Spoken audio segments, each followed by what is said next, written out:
Me, Paul. Woe Woe is is me. you. Woe is me too. Woe is us. For our football teams have fallen. Yours to the South Florida Bulls, and mine to my brother's Baylor Bears. And it was a tough weekend to be me. I'm not going to lie. College football was unkind to both of us for It, sure. it's a heartbreaker. And as an insult to add to injury, you don't have a hat. I'm hatless. Yes. Okay, people, listen. I know some people are annoyed because I say this almost every episode, but I could use a hat. Send me a hat from your company. I will shout it out and I will wear your hat around town. So I think that's going to be awesome. Can't look worse than this. How high up this is on me. I do I love w- this hat I though. wouldn't This wear is that hat if I were you. I'm telling you. Well, it's a good old fashioned Stetson Cattleman, and it's for people that like refined tastes, and it fits all the way around their head. Yep. So that's going on. Our football teams suck. We don't have any hats, and I don't know. It could be worse. I can think of things that are worse, that have been worse in life, and so I'm willing to accept this lot as we lean into the two big stories that we have this week. Thing number one: nursing school expansion over at Northwest Florida State College. I'm going to show you guys some photos from that because, frankly, I think it's really cool, almost like a vacation gallery, as it were. I promise it'll be shorter than your Aunt Myrtle's trip to Myrtle Beach or whatever. And then also talking about the controversial asphalt plant that is looks like it's going to move forward over near Freeport. But yeah, man. Other than that, let's get right into it. So Northwest Florida State College went ahead and got their new Allied Health building ribbon cut earlier this week, and let me just show you guys while I'm pulling it up. It's a really beautiful facility. It's on the north side of campus, and it's going to allow them to have more than double their current cohort over there at Northwest Florida State College. So I had never seen this part, this quad that they have over there. They just remodeled this whole thing. There's a clock tower that you can see kind of in the right, and then of course one of the generals. There's that clock tower. Alex Kelly, the Secretary of Commerce for the state of Florida, was there with Pat Maney. Mel Ponder, of course, spoke at the event. We had lots of nurses, and I want to tell you about some of these nursing students that I got to meet. Really amazing people. They showed me around their new facility. So a big shout out to my what do you call them? Tour guides? Would that be a tour guide? I would Sure, say your so. hosts. My Yeah, your hosts. So it was really good to see these two gals, Sarah and Elise, showed me around the whole facility. This is really beautiful, I think. This wall, it has like all of their awards for the school over the last however many years. And did you know that Northwest Florida State College has one of the highest NCLEX pass rates in the state of Florida? And so, Paul, you have a daughter that is going to school for nursing. Do you know what an NCLEX pass rate is? I actually don't. I don't know that, but This I'm is well, guessing I'm I will excited. probably learn. Yes, sir. And that is because the NCLEX is the basically how you become a registered nurse or an RN in the state of Florida. So there's two kind of levels to it. I believe there's the LPN version and then there's the RN version. You have to take this in order to be board certified and get jobs as a nurse in the state of Florida. So Northwest Florida State College has one of the highest in the entire state. And now they're using virtual reality, like this teacher's demonstrating, to show everything that is in a hospital or a health setting. And one of the questions I asked, because, I'm kind of insane, was like, what happens? Like, do they do a test for combative patients? And I kind of said like, haha, how would they do that? And they looked at me and they're like, yeah, we did it like last week. So they now know how to deal with your sass, Paul, and mine, probably more mine than yours, in a hospital setting. Yeah, listen, there's two reasons why I absolutely love this. One, we need more nurses. We know there's nursing shortages around the country and around the world. We need more nurses to help take care of us when we have these health issues and we're in the hospital. So big ups for that, for broadening the nursing program there. But two, like Northwest Florida State College is sneaking up on people, I think. Mm-hmm. Like for those of us who've been around since the 90s and it was OWCC and it's kind of rebranded itself and it's really starting to build out facilities there. Like it's a true gem in our community. And I think more and more people are starting to realize it because of collegiate and because of some of the sports accolades they've recently gotten. Hmm. But what a tremendous blessing to have this college right here in our town. And it's almost like it's a fruit of necessity and opportunity, I think, because when we started a bunch of these colleges, and let me see if I can pull this up real quick, but Florida population maps will show you over last 100 years um, how quickly Florida has grown over the last 50 years. It's incredible how many more people we had than we did in 1963. Oh, this is the Herald Tribune. Well, now you guys know. I need a map though. Here we go. Florida population. Pull it So, up. so here it is. So 1960, when we started building all these extra universities like West Florida, Central Florida, South Florida, North Florida, that had not been here previously, we were right at like 6 million people. And now we're at 23 million people. And so what that tells me is that these state colleges are going to have an outsized influence on educating people in the future, especially Northwest Florida State College, where, I mean, the nearest 4-year university in either direction is 2.5 hours away, Tallahassee and then Pensacola. And so I think that we're about to have another huge boom in education. And so Northwest Florida, it looks like to me at least, is really preparing for this. Yeah, I mean, obviously they have on-campus housing now. They're expanding their aeronautical stuff. They're expanding their nursing program. They're really putting to the forefront the things that are important to kind of the Eglin Air Force Base and the state in general. And I mean, yeah, they got more land that they can build on. Pretty soon, it's going to be rivaling. Like, why go to UWF, or why go to Tallahassee when you could just stay right here local and get a Yeah. top-notch education too? And so I'm excited about this development. I'm excited about everything from the on-campus housing to the way sports are doing, to these expanded programs. Everything from airframe power plant school is now there. You can get a 4-year business degree. There's a lot to be said for them. So moving on to our next story, the next biggest story that I really want to get in for this one is this asphalt plant that we've been talking about. So long story short, there is a area of land near Hammock Bay, which has been zoned for a zoning that allows an asphalt plant. And there's been a group, PECA, I believe is the acronym, but it's a group of people in kind of the central part of the Freeport area of Walton County that oppose this. They want to make sure that the land is preserved, that, environmentally friendly stuff happens in that area. But the long and the short of it is that this has been zoned for this kind of activity. And it looks like the planning and zoning, even though they don't love the idea, is going to move forward with it and send it to the special magistrate that's going to make a final ruling on the land use. Yeah, I know people are absolutely just enraged about this. Mm-hmm. The parcel is like right off Highway 20. It's in between like Alaqua and the entrance to Hammock Bay.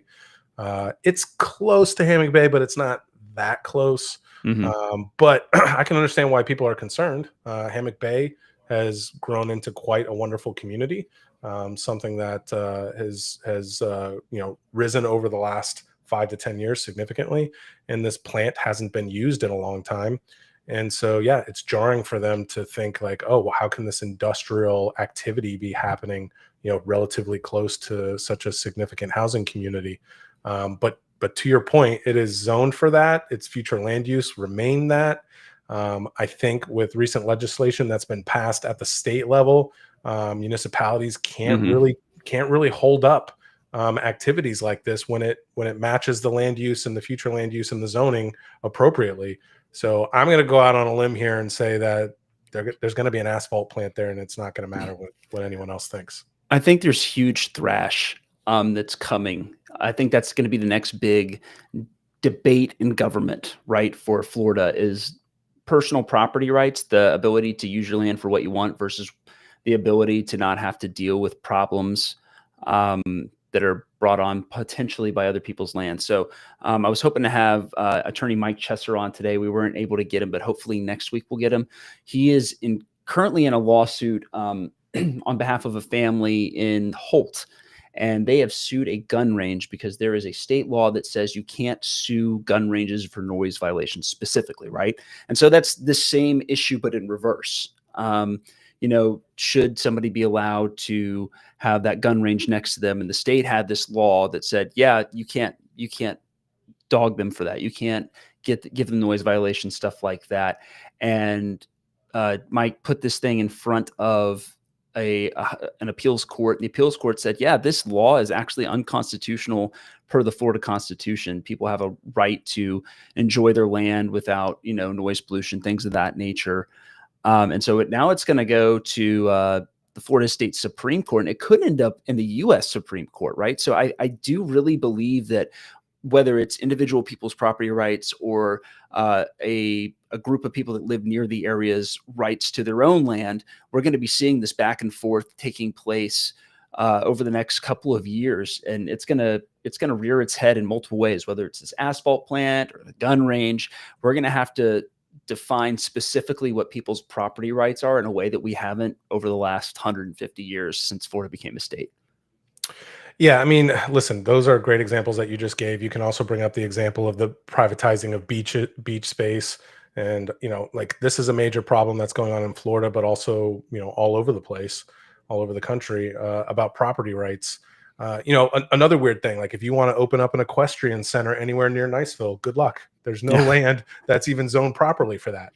Right. So, I just think like anytime you try to develop or do any sort of change, the not in my backyard people are going to, come out of nowhere, guns a-blazing, and try to stop you from doing it. Or not guns a-blazing, depending on if they're too noisy. Citing. Yeah, exactly. See? Yeah. And I saw Sandra's comment as well. Like people tend to build on leased property all the time. Sandra, I know it might not sound like something that's normal, but pretty much every Starbucks or every standalone commercial, everything on John Sims Parkway, right, is like most of it is leased. Yeah, they lease for a long period of time. They build it into their profitability models, and they build it. So it is not uncommon to ground lease, put a building on top of it, do capital improvements to an existing structure, and run your business out of it. Like that's fairly common.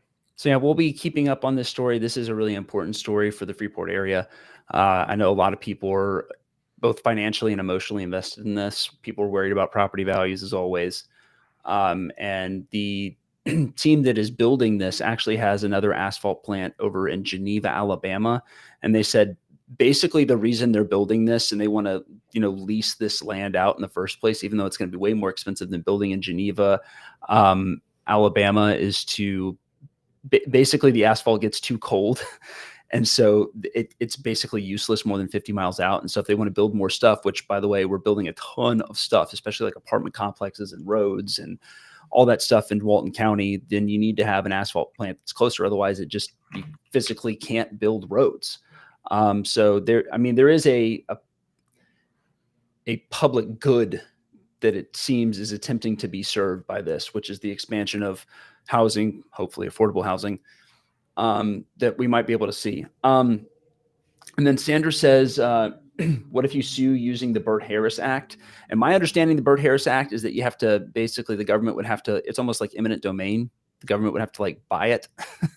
And while Walton County has a lot more money than Okaloosa County, I don't know if they've got like whatever the cost of this land is lying in the covers. And at the end of the day, it comes back to the taxpayers' willingness to pay that.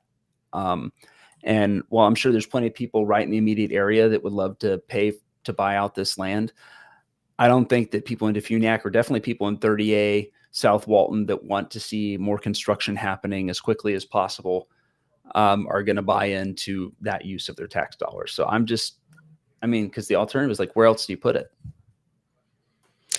Yep. I mean, that's why, that's what we have land use and zoning for. And that's what this piece of land was designed to do. And it's been that way for a long time, even though it's been dormant for a while. But yeah, people are big mad. I get it. I wouldn't want to have this next to my house. I get it too. I will tell you though, that there's other housing developments that are already planned that are going in much closer to this place. And so, I don't know, it's close to Hammock Bay, but it's not that close. And there's going to be other housing that pops up in and around this plant.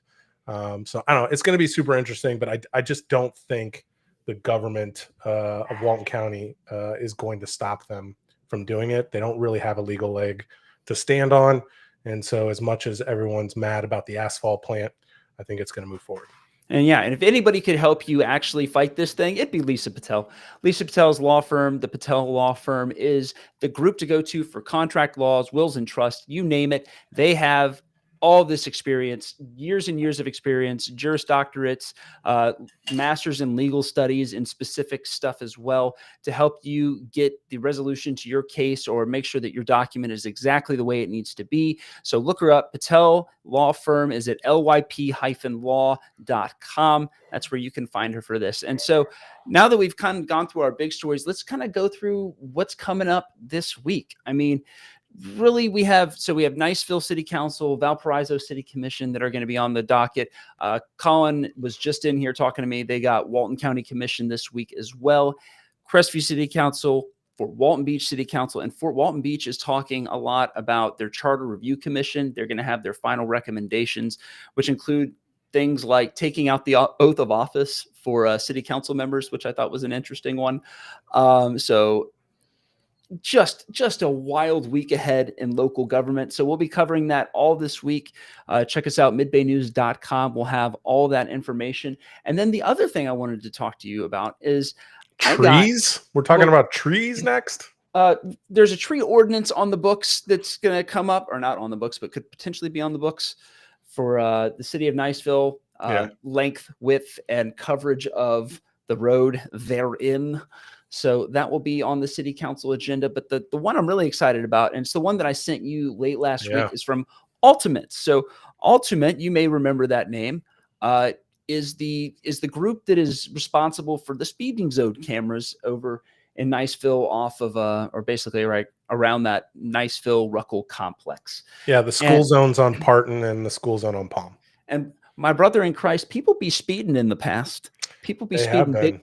And so I got an email that said, hey, I want to know if you are interested. This is Ultimate speaking to me. Are you interested in seeing how much speed reduction we've had in the state of Florida? And frankly, I told them, no, I'm not. I'm only interested in what you've done here in the city of Niceville. And our contact over there, her name's Kristen, said, hey, no worries, I can get you that. So she said early speed studies in Niceville recorded 43,200 violations per month in school zones.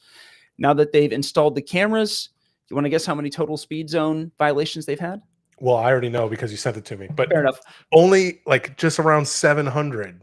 So yeah, speed reduction is 98.4%. So 43,000 down to 700. Wow. I am saying that this is a good thing. But I'm also saying it reduced speeders, 98%. So it does work. Incentives, apparently, not to get all freakonomics on you guys, but they work. Yeah, I mean, that's tremendous. I mean, we can only believe what she has to say, but I mean, that is absolutely amazing. This is actually a fairly polarizing thing in our community right now, too. There's lots of people who are, really happy that the speeds have slowed down in around the schools. And then other people think it's like Big Brother watching when they send you these tickets. And I also think there's a lot of misinformation. I don't know if you have it offhand, but people think that they're running these cameras all day and that they're just racking up all this money, which none of which is true. Well, 701 speeding ticket violations works out to about $70,000 in fines, which is, I mean, it's not nothing. But it's split between 3 or 4 organizations. So it's not like Niceville's taking 70 grand and putting it in their pocket. I think Niceville gets, if memory serves me, 2/3 of the total ticket revenue. And then some other large sum goes to Ultimate. I think they get 20% or something like that. And then, or maybe I have to look it up. I'm going to go look it up. 1 second. Let's just pull up the story. I just think it's really important for people to understand that Niceville's not putting $70,000 in their pocket because people are like, oh, this is how we're going to get a sports complex, or this is how we're going to get new ball fields, right? And that's not really what's happening here. There's not even close to enough money to make that happen. Right. That would be, it ain't happening. Let's see. Between April and May, they caught 955 speeders breaking the law. According to this story, I guess they reduced it some number. Here it is. $20 to the Florida Department of Revenue's general fund. This is out of $100. $60 to the city. $3 to the Department of Revenue for Department of Law Enforcement Criminal Justice Standards Training Trust Fund. $12 goes to the county school district where the violation occurred, and then $5 goes to the county or municipality for school crossing guard recruitment and retention programs. So that's all on midbaynews.com. Just type in, I think I typed in speeding, and it was like the third or fourth story down. But it is, this title of the story is, "This is how much money Niceville school zone cameras made in 45 days." Not a bad take. Not a bad take, but I'm really glad the numbers are very far down, and hopefully they'll continue to go down, and then people can stop complaining about this being a huge revenue generator for the city, and we have less speeders and safer kids. Yeah, I'll take the win. Well, that's what we have so far for this week. We're working on a bunch of stuff. It's city government week, y'all. So if you see me walking around looking exhausted, sleepwalking, yeah, that's me. I'm definitely sleepwalking. So just pray that I get more than 5 hours of sleep this week. We'll see how it goes. Hey, and do us all a favor and follow Mid-Bay News across all the different social media platforms, and go to midbaynews.com/donate and send a few dollar bills Christopher's way. That way he can continue providing us the news and paying Colin and all these other folks that are providing content for you guys to know what's going on in the local community. Please do all those things. And don't forget to send me a hat if you have a local business.